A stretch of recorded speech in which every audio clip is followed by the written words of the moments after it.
ओम श्री गणेशाय नमः।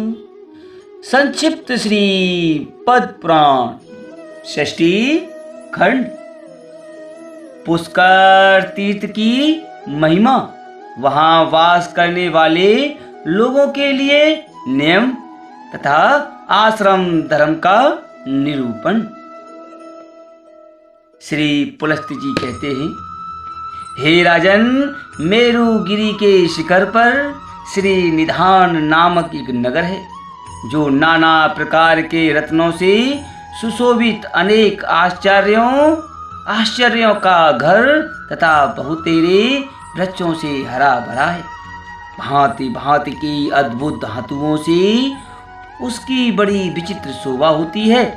वह स्वच्छ स्फटिक मणि के समान निर्मल दिखाई देता है।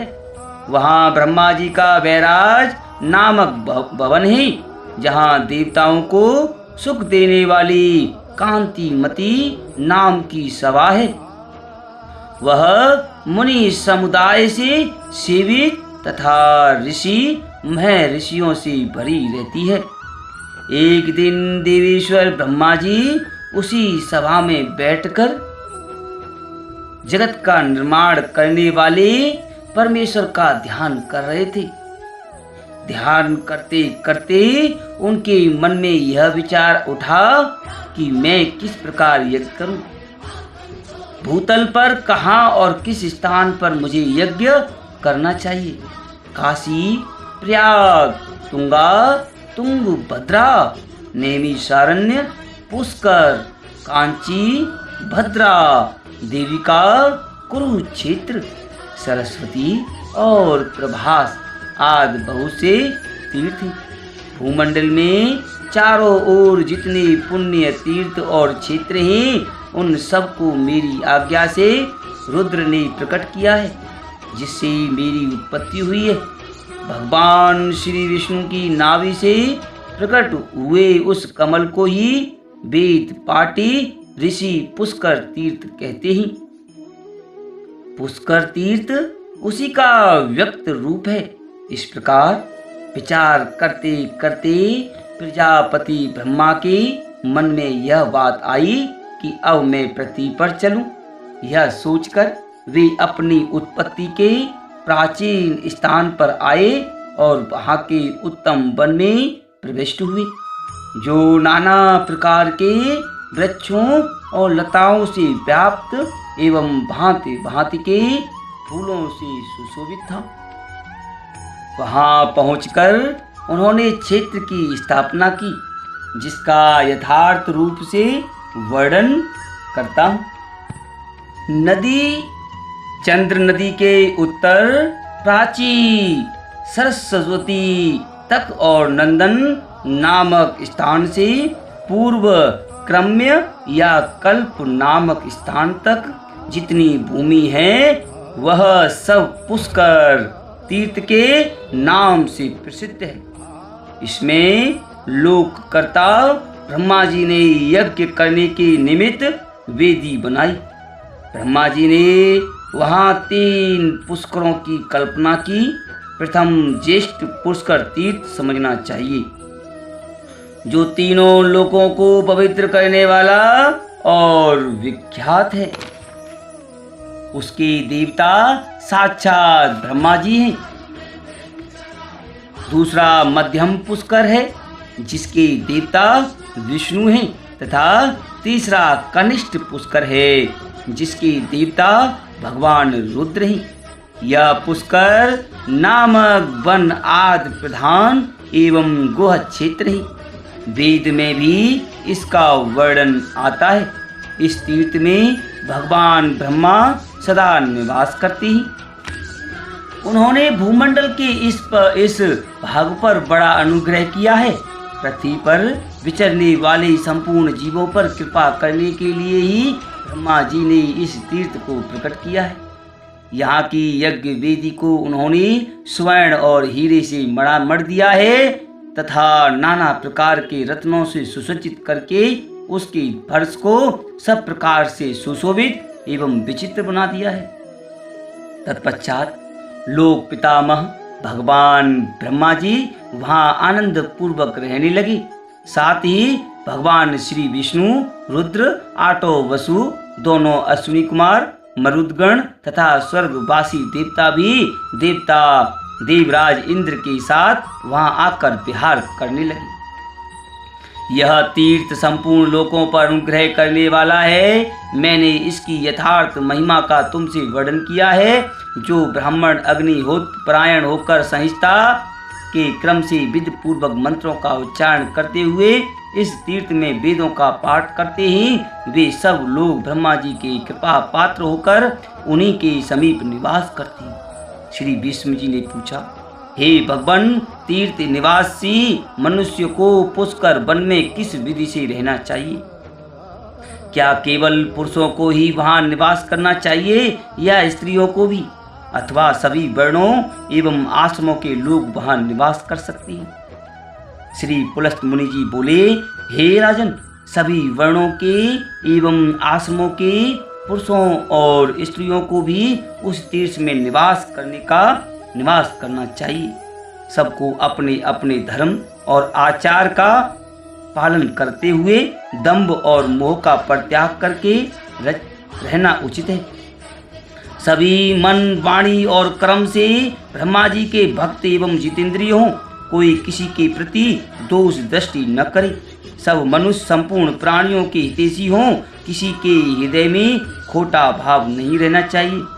श्री विष्णु जी ने पूछा, हे ब्राह्मण, क्या करने से मनुष्य इस लोक में ब्रह्मा जी का भक्त कहलाता है? मनुष्यों में कैसे लोग ब्रह्म भक्त माने गए हैं, यह मुझे बताइए। श्री पुलस्त मुनि जी बोले, हे राजन, भक्ति 3 प्रकार की कही गई है, मानस, वाचिक और कायिक। इसके सिवा भक्ति के 3 भेद और हैं, लौकिक, वैदिक तथा आध्यात्मिक। ध्यान धारणा पूर्वक बुद्धि के द्वारा वेदार्थ का जो विचार किया जाता है उसे मानस भक्ति कहते हैं। यह ब्रह्मा जी की प्रसन्नता बढ़ाने वाली है। मंत्र जप, वेद पाठ तथा आरण्यों के जप से होने वाली भक्ति वाचिक कहलाती है। मन और इंद्रियों को रोकने वाले व्रत, उपवास, नियम, कृच्छ, शांतपन तथा चांद्रायण आदि भिन्न भिन्न व्रतों से, ब्रह्म कृच्छ नामक उपवास से एवं अनन्याय शुभ नियमों के अनुष्ठान से जो भगवान की आराधना की जाती है उसको कायिक भक्ति कहते हैं। यह 2 जातियों की त्रिविध भक्ति बताई गई है। गाय के घी, दूध और दही, रत्न, दीप, कुश, जल, चंदन, माला, विविध धातुओं तथा पदार्थ, काले अगर की सुगंध से युक्त एवं घी और गुग्गल से बने हुए धूप, आभूषण, स्वर्ण और रत्न आदि से निर्मित विचित्र हार, नृत्य, वाद, संगीत, सब प्रकार के जंगली फल, मूलों के उपहार तथा भज्य भोज्य आदि नैवेद्य अर्पण करके मनुष्य ब्रह्मा जी के उद्देश्य से जो पूजा करते हैं वह लौकिक भक्ति मानी गई है। ऋग्वेद, यजुर्वेद तथा सामवेद के मंत्रों का जप और संहिता का अध्यापन आदि कर्म यदि ब्रह्मा जी के उद्देश्य से किए जाते हैं तो वह वैदिक भक्ति कहलाती है। वेद मंत्रों के उच्चारण पूर्वक भविष्य की आहुति देकर जो क्रिया संपन्न की जाती है वह भी वैदिक भक्ति मानी गई है। अमावस्या अथवा पूर्णिमा को जो अग्निहोत्र किया जाता है, यज्ञों में जो उत्तम दक्षिणा दी जाती है तथा देवताओं को जो पुरोडास और चरु अर्पण किए जाते हैं, ये सब वैदिक भक्ति की अंतर्गत है। इष्टि, धृति, यज्ञ संबंधी सोमपान तथा अग्नि, पृथ्वी, वायु, आकाश, चंद्रमा, मेघ और सूर्य के उद्देश्य से किए हुए जितने कर्म हैं उन सब के देवता ब्रह्मा जी हैं।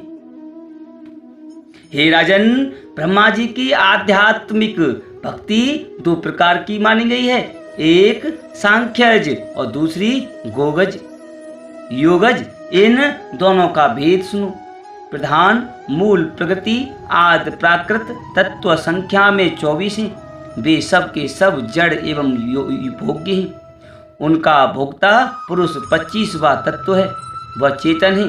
इस प्रकार संख्या पूर्वक प्रकृति और पुरुष के तत्व को ठीक ठीक जानना सांख्यज भक्ति है।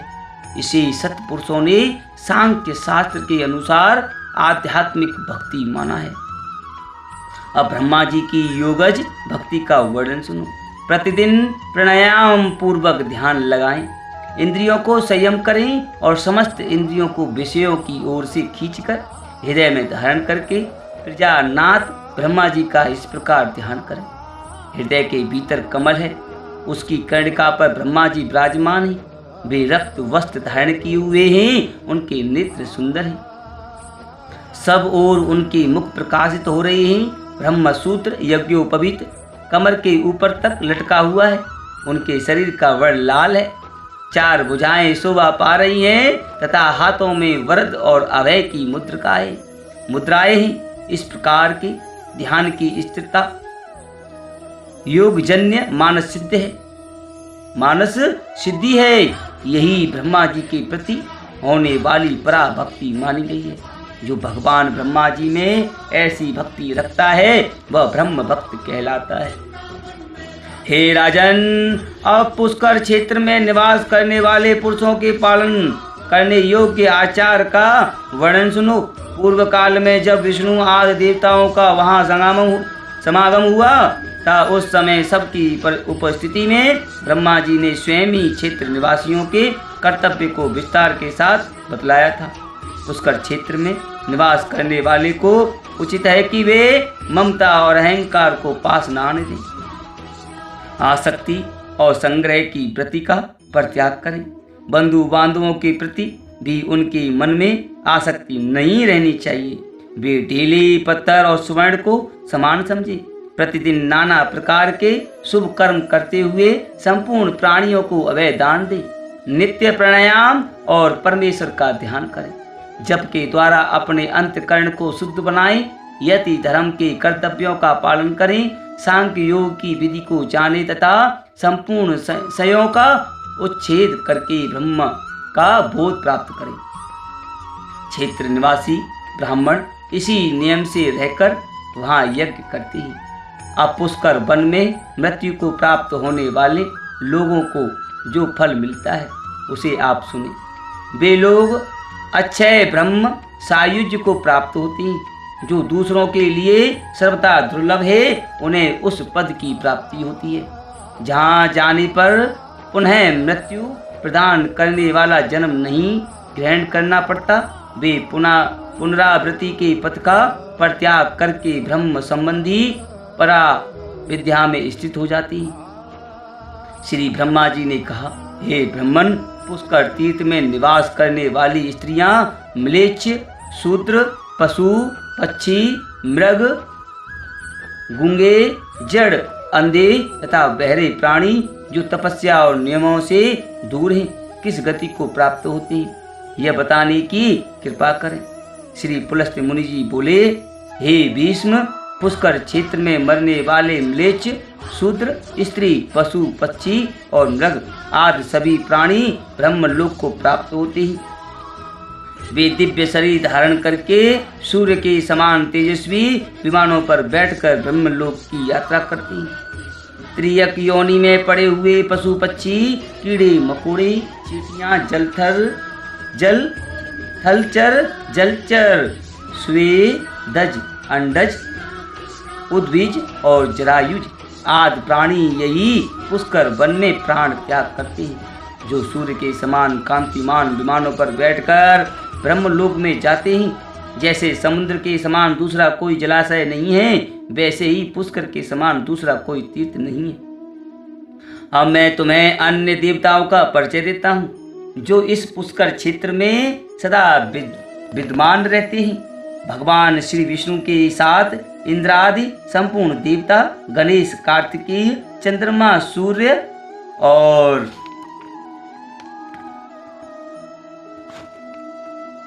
देवी, ये सब संपूर्ण जगत का हित करने के लिए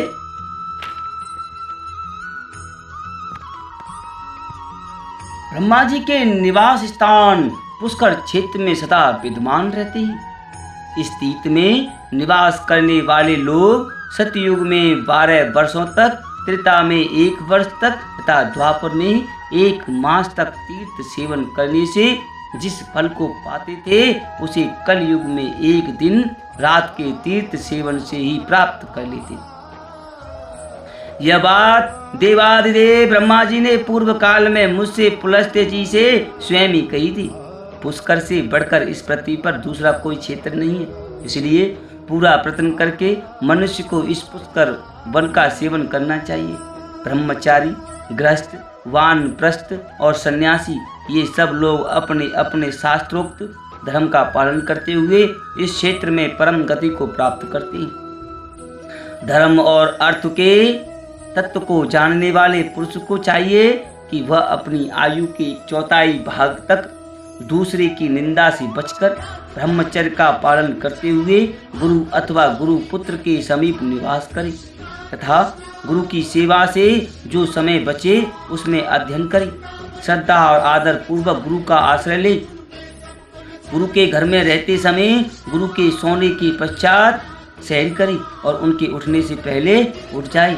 शिष्य के करने योग्य जो कुछ सेवा आदि कार्य हो वह सब पूरा करके ही शिष्य को गुरु के पास खड़ा होना चाहिए। वह सदा गुरु का किंकर होकर सब प्रकार की सेवाएं करे, सब कार्यों में कुशल हो, पवित्र कार्य दक्ष और गुणवान बने, गुरु को प्रिय लगने वाला उत्तर दे, इंद्रियों को जीतकर शांत भाव से गुरु जी की से को देखे। गुरु के भोजन करने से पहले भोजन और जलपान करने से पहले जलपान न करें। गुरु खड़े हों तो स्वयं भी बैठे नहीं, उनके सोए बिना शयन भी न करें। उत्तान हाथों के द्वारा गुरु के चरणों का स्पर्श करें। गुरु के दाहिने पैर को अपने दाहिने हाथ से और बाएं पैर को बाएं हाथ से धीरे धीरे दबाएं और इस प्रकार प्रणाम करके गुरु से कहें, हे भगवान मुझे पढ़ाइए, हे प्रभु यह कार्य मैंने पूरा कर लिया और इस कार्य को मैं अभी करूँगा। इस प्रकार पहले कार्य करें और फिर किया हुआ सारा काम गुरु को बता दें। मैंने ब्रह्मचारी के नियमों का यहाँ विस्तार के साथ वर्णन किया है। गुरु भक्त शिष्य को इन सभी नियमों का पालन करना चाहिए। इस प्रकार अपनी भक्त शक्ति के अनुसार गुरु की प्रसन्नता का संपादन करते हुए शिष्य को कर्तव्य कर्म में लगे रहना चाहिए। वह 1, 2, 3 या 4 वेदों को अर्थ सहित गुरु मुख से अध्ययन करे, भिक्षा के अन्न से जीविका चलाए और धरती पर शयन करे, वेदोक्त व्रतों का पालन करता रहे और गुरु दक्षिणा देकर विधि पूर्वक अपना समावर्तन संस्कार करे। फिर धर्म पूर्वक प्राप्त हुई स्त्री के साथ गार्हपत्यादि अग्नियों की स्थापना करके प्रतिदिन हवनादि के द्वारा उनका पूजन करे। आयु का प्रथम भाग ब्रह्मचर्य आश्रम में बिताने के पश्चात दूसरा भाग गृहस्थ आश्रम में रहकर व्यतीत करे। गृहस्थ ब्राह्मण यज्ञ कराना, वेद पढ़ाना तथा दान देना और दान लेना, इन 6 कर्मों का अनुष्ठान करें। उससे भिन्न वानप्रस्थी विप्र केवल यजन, अध्ययन और दान इन 3 कर्मों का ही अनुष्ठान करें तथा चतुर्थ आश्रम में रहने वाला ब्रह्मनिष्ठ सन्यासी जप, यज्ञ और अध्ययन इन 2 ही कर्मों से संबंध रखे। गृहस्थ के व्रत से बढ़कर दूसरा कोई महान तीर्थ नहीं बतलाया गया है। गृहस्थ पुरुष कभी केवल अपने खाने के लिए भोजन न बनाए, देवता और अतिथियों के उद्देश्य से ही रसोई करे, पशुओं की हिंसा न करे, दिन में कभी नींद न ले, रात के पहले और पिछले भाग में भी न सोए, दिन और रात्रि की संधि में सूर्योदय एवं सूर्यास्त के समय भोजन न करे, झूठ न बोले।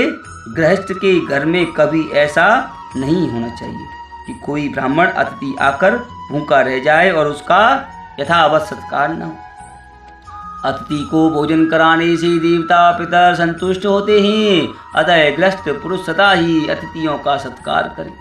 जो वेद विद्या और व्रत में निशांत निष्णात श्रोत्रिय वेदों के पारगामी अपने कर्म से जीविका चलाने वाले जितेंद्रिय क्रियावान और तपस्वी हैं। उन श्रेष्ठ पुरुषों के सत्कार के लिए हव्य और कव्य का विधान किया गया है।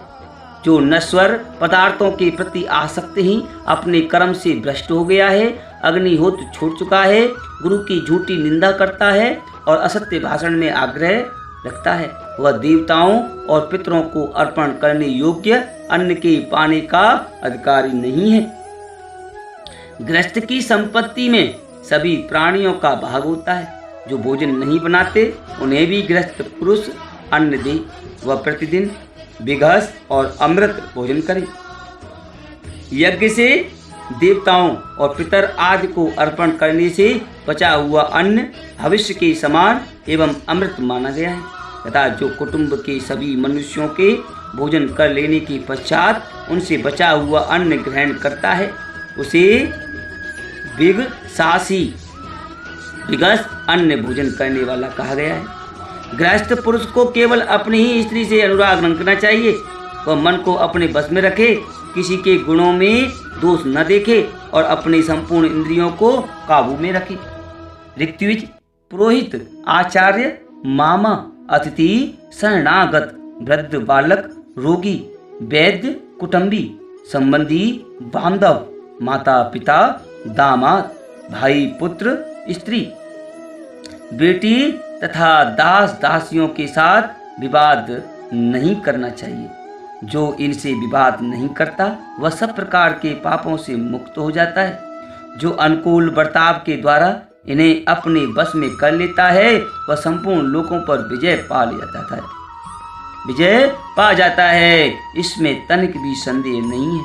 आचार्य ब्रह्मलोक का स्वामी है, पिता प्रजापति लोक का प्रभु है, अतिथि संपूर्ण लोकों का ईश्वर है, ऋत्विज वेदों का अधिष्ठान और प्रभु होता है, दामाद अप्सराओं के लोक का अधिपति है, कुटुंबी विश्व देव संबंधी लोकों के अधिष्ठाता है, संबंधी और बांधव दिशाओं के तथा माता और मामा भूलोक के स्वामी हैं, वृद्ध बालक और रोगी मनुष्य आकाश के प्रभु हैं, पुरोहित ऋषियों के लोक के और शरणागत साध्य लोकों के अधिपति हैं, वैद्य अश्विनी कुमारों के लोक का तथा भाई वसु लोक का स्वामी है, पत्नी वायुलोक की ईश्वरी तथा कन्या अप्सराओं के घर की स्वामिनी है।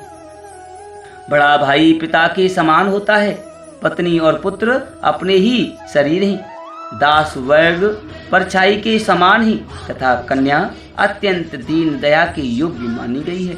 इसलिए उपर्युक्त व्यक्ति कोई अपमानजनक बात भी कह दे तो उसे चुपचाप सह लेना चाहिए। कभी क्रोध या दुख नहीं करना चाहिए। गृहस्थ धर्मपरायण विद्वान पुरुष को एक ही साथ बहुत से काम नहीं आरंभ करने चाहिए। धर्मज्ञ को उचित है कि वह किसी एक ही काम में लगकर उसे पूरा करे। गृहस्थ ब्राह्मण की 3 जीविकाएं हैं, उनमें उत्तरोत्तर श्रेष्ठ एवं कल्याणकारक है। पहली है कुंभ धान्य व्रती, जिसमें एक घड़े से अधिक धान्य का संग्रह न करके जीवन निर्वाह किया जाता है। दूसरी उच्छिल व्रती है, जिसमें खेती कट जाने पर खेती में गिरी हुई अनाज की बालें चुनकर लाई जाती हैं और उन्हीं से जीवन निर्वाह किया जाता है। तीसरी कपोती व्रती है, जिसमें खलिहान और बाजार से अन्न के बिखरे हुए दाने चुनकर लाए जाते हैं तथा उन्हीं से जीविका चलाई जाती है। जहाँ इन तीनों व्रतियों से जीविका चलाने वाले पूजनीय ब्राह्मण निवास करते हैं, उस राष्ट्र की वृद्धि होती है। जो ब्राह्मण गृहस्थ की इन 3 व्रतियों से जीवन निर्वाह करता है और मन में कष्ट का अनुभव नहीं करता, वह 10 पीढ़ी तक के पूर्वजों को तथा आगे होने वाली संतानों की भी 10 पीढ़ियों को पवित्र कर देता है। अब तीसरे आश्रम वानप्रस्थ का वर्णन करता हूँ, सुनो। गृहस्थ पुरुष जब यह देख ले कि मेरे शरीर में झुर्रियाँ पड़ गई हैं, सिर के बाल सफेद हो गए हैं और पुत्र के भी पुत्र हो गया है, तब वह वन में चला जाए। जिन्हें गृहस्थ आश्रम के नियमों से निर्वेद हो गया है, अतएव जो वानप्रस्थ की दीक्षा लेकर गृहस्थ का त्याग कर चुकते हैं, पवित्र स्थान में निवास करते हैं, जो बुद्धि बल से संपन्न तथा सत्य, शौच और क्षमा आदि सद्गुणों से युक्त है, उन पुरुषों के कल्याणमय नियमों का वर्णन सुनो। प्रत्येक द्विज को अपनी आयु का तीसरा भाग वानप्रस्थ आश्रम में रहकर व्यतीत करना चाहिए। वानप्रस्थ आश्रम में भी वह उन्हीं अग्नियों का सेवन करे जिनका गृहस्थ आश्रम में सेवन करता था। देवताओं का पूजन करे, नियम पूर्वक रहे, नियमित भोजन करे, भगवान श्री विष्णु में भक्ति रखे तथा यज्ञ के संपूर्ण अंगों का पालन करते हुए प्रतिदिन अग्निहोत्र का अनुष्ठान करे। ध्यान और जौ वही ग्रहण करे जो बिना जोती हुई जमीन में अपने आप पैदा हुए हों। इसके सिवा निवार, तीना और बिगस अन्य को भी वह पा सकता है। उसे अग्नि में देवताओं के निमित्त भविष्य भी अर्पण करना चाहिए।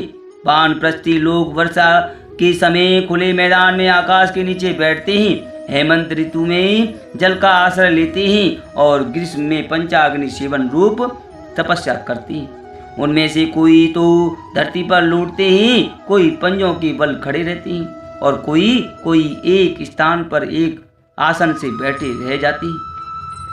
कोई दांतों से ही उखल का काम लेते हैं, दूसरे किसी साधन द्वारा फोड़ी हुई वस्तु नहीं ग्रहण करते। कोई पत्थर से कूट कर खाते हैं, कोई जौ के आटे को पानी में उबालकर उसी को शुक्ल पक्ष या कृष्ण पक्ष में एक बार पी लेते हैं। कुछ लोग ऐसे होते हैं जो समय पर अपने आप प्राप्त हुई वस्तु को ही भक्षण करते हैं। कोई मूल, कोई फल और कोई फूल खाकर ही नियमित जीवन व्यतीत करते हैं। इस प्रकार वे न्याय पूर्वक बैखा नसों वानप्रस्थियों के नियमों का दृढ़ता पूर्वक पालन करते हैं। वे मनीषी पुरुष ऊपर बताए हुए तथा अन्यान्याय नाना प्रकार के नियमों की दीक्षा लेते हैं। चौथा आश्रम है संन्यास। यह उपनिषदों द्वारा प्रतिपादित धर्म है। गृहस्थ और वानप्रस्थ आश्रम प्राय साधारण मिलते जुलते माने गए, किंतु संन्यास इनसे भिन्न विलक्षण होता है। एतात प्राचीन युग में सर्वार्थदर्शी ब्राह्मणों ने संन्यास धर्म का आश्रय लिया था।